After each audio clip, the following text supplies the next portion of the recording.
Greetings!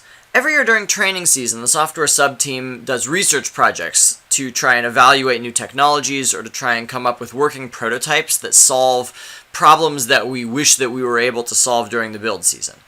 In the past, some of our really excellent efforts were completely wasted because the people doing the research didn't document their results well. So, my goal in this video is to outline the requirements for completing a research project for our team. The end result of your research project is what's called a white paper. The white paper documents the research that you've done. So even if you're actually creating a working prototype, we wouldn't actually use the prototype that you'd created on the robot during build season. Instead, the whole point of the prototype is you have documented the process that you used to create it, and then somebody else would re-implement your solution during the build season on the actual robot. And we would probably reuse your documentation year after year if we wanted to continue to put it on the robot. So, the white paper is the output of your research. When you start the research, you should fill out the first 7 sections of this white paper. So you would fill in the title of your research topic, you fill in the first and last names of all the researchers and your email addresses. That's you guys, that's the students. You should have a mentor advisor who's overseeing your research, so the mentor contact information goes there. And then you have a 1 line for current status. This is just a really quick way for somebody to tell what's the current status of your project. So I'm thinking something very high level, like either you're setting it up, or it's in progress, or it's stalled because you have hit barriers that you can't get past and you're not sure what to do, or abandoned, you've given up entirely, or it's completed.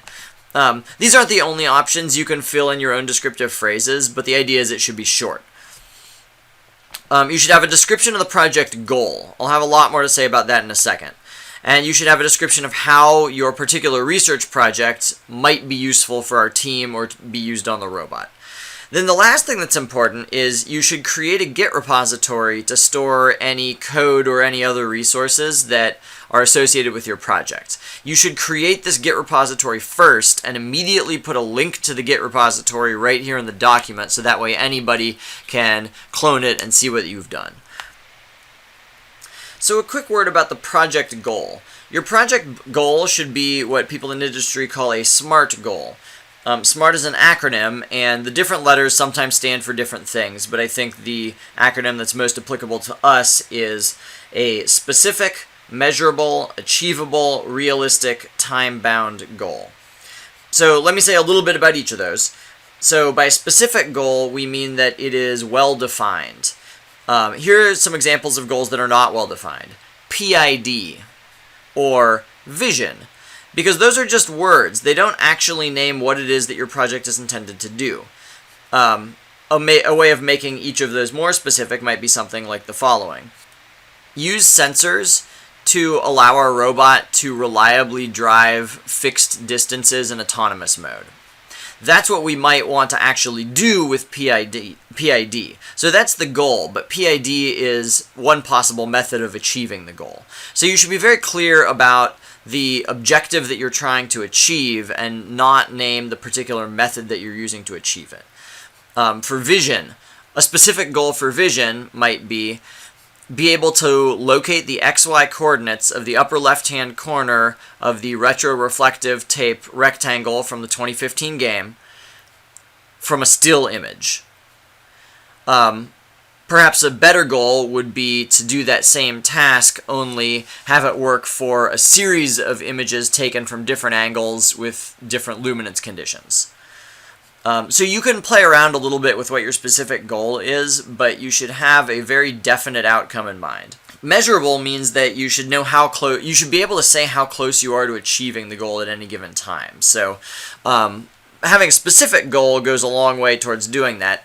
And then once you have your specific goal, you should think about what are a series of steps that would lead you to that goal. So if you completed several of those steps, you're sure that you're making progress.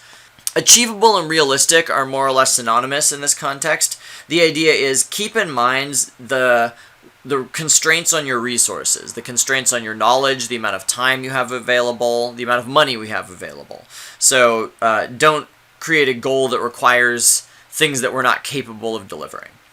And then finally, time-bound. Remember that you have a finite amount of time to complete the project, and you should start at the very beginning thinking about when do I want the project to be finished, and plan backwards from there. Think, okay, we have 8 weeks, so in the first 2 weeks we'll identify parts and order them, and then in the next 2 weeks we'll read the documentation and try and set up the simplest possible version, and then in the third and fourth weeks we'll, etc. So really map out your plan of action. How the feature can be used on the robot? I would say go fairly broad with this, so if you can think of several different ways this kind of technology might be used or your particular project might be used, you could mention them all. Detailed current status summary. So status summary up here is just very high level, where are you? Detailed is about, like, where are you, like, literally right now? What is the immediate problem that you're grappling with? And so this one you should expect to have a lot of technical details in here. It shouldn't be longer than about a paragraph or two, but it won't necessarily be clear to somebody who's not in the project, because it should include technical details. It's for you guys to keep track of your own status. Okay, moving on. Everything under here, this is the output that you'll eventually want to publish when you publish your white paper. So overview and background kind of sets up what is the research question and what's relevant background information that someone would need to know about in order to know what you're doing. So you could have links to hardware, links to software, tutorials, anything that sort of sets up the background information. Instructions and results, this is where you actually describe what you did and how it came out.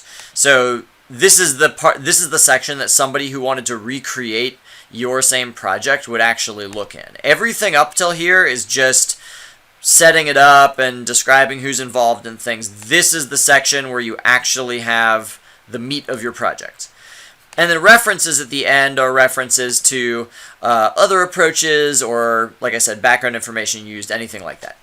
So this is the document that you guys are going to be updating when you're performing your research. You'll be doing your research not necessarily once a week, but whenever you're available.